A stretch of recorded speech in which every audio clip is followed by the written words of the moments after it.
Mr. President, enough is enough. Republicans have bent over backward to negotiate with Democrats. And now Democrats need to get serious about funding the Department of Homeland Security. Well, let's just review things for a minute here, Mr. President.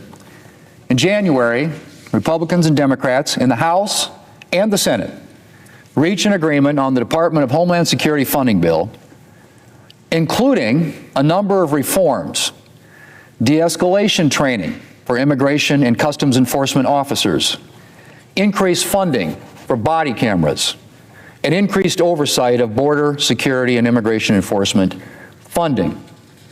The Democrats reneged on that agreement. Republicans said, okay, we'll reopen negotiations.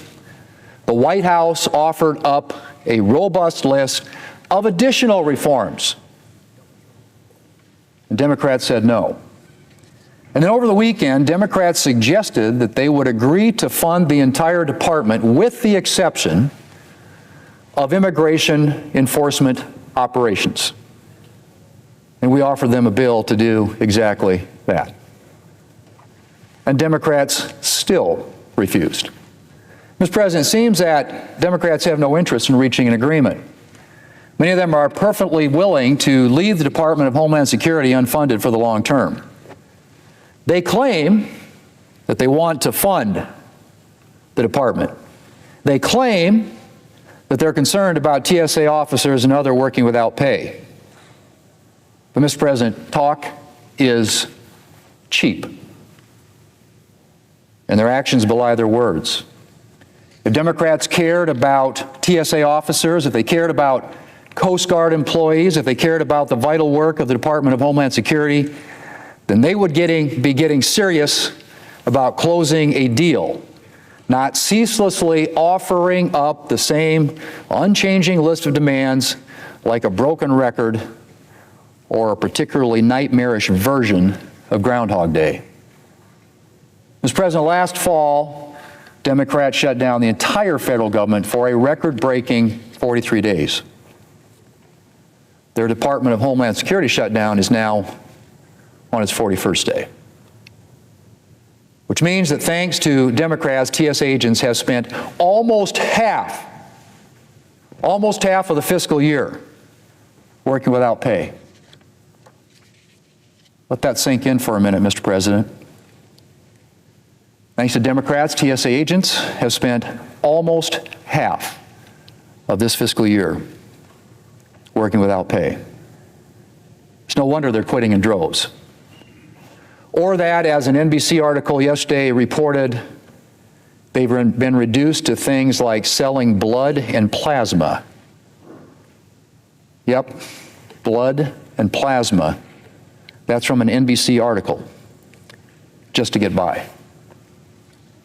And all of this, Mr. President, all of this because Democrats have been unwilling to consider anything other than what they think will serve them politically. Mr. President, Republicans are at the table. We've been at the table. And now it's long past time for Democrats to get serious. How much worse do things have to get? How many more Americans have to suffer before Democrats do their jobs and work with Republicans to fund the government? Mr. President, just where do Democrats stand on voter ID? Pretty darn hard to tell. I mean, we spent years hearing from Democrats how voter ID, I should say, is a tool of voter suppression. As recently as mid-February, the Democrat leader was decrying voter ID. And then suddenly Democrats started hedging their bets. Wait. Of course Democrats support voter ID. Democrat after Democrat has been claiming. And photo ID specifically. The Democrat leader said last week, and I quote, "Our objection as Democrats is not to a photo ID," end quote. Except, is that true, Mr. President? Is that really true? Because on Tuesday, the Democrat leader came down to the floor and made it very clear that he at least does object to photo ID. We need, in his words, inclusive voter ID options, like leases or utility bills or debit cards or photocopies thereof. He's apparently okay with the demand for photo ID in a million other situations, from boarding a plane to signing your kid up for school to opening a bank account. But heaven forbid that we ask Americans to produce the same ID they produce all over town when they go to the polls. It's not inclusive. Other Democrats have acted similarly, paying lip service to voter ID and photo ID in particular, but backpedaling the minute actually supporting voter ID legislation comes into question. Senior Democrat from New Jersey was on CNN Tuesday and said that he would support a voter ID bill until he was pressed on that commitment. And then he suddenly started avoiding the question. The junior Democrat senator from Georgia boldly claimed, and I quote, "I think you should have to prove that you are who you say you are before you vote. I support voter ID," end quote. Then he went on to knock the voter ID requirements under discussion. And Mr. President, just to give you an example of some of the, this actually is quite revealing. Here are quotes from 1, 2, 3, 4, 5 Democrats. This one, who could be against that, requiring an ID to vote? That from a couple of days ago. Here's the senator from Arizona. If people want to adopt the Arizona way, which is strict voter ID, I think that would be fine. That was about a week ago. Senator from Rhode Island, I represent a state that has a sensible voter ID law and that regularly reviews its voter rolls. This approach has been extremely effective. That again, just a few days ago.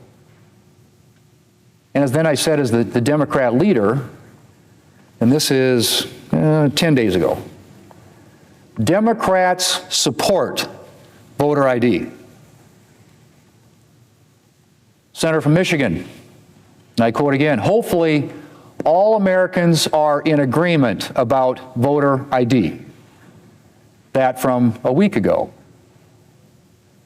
There's the other senator from Georgia. Again, and I quote, we have voter ID laws in my state.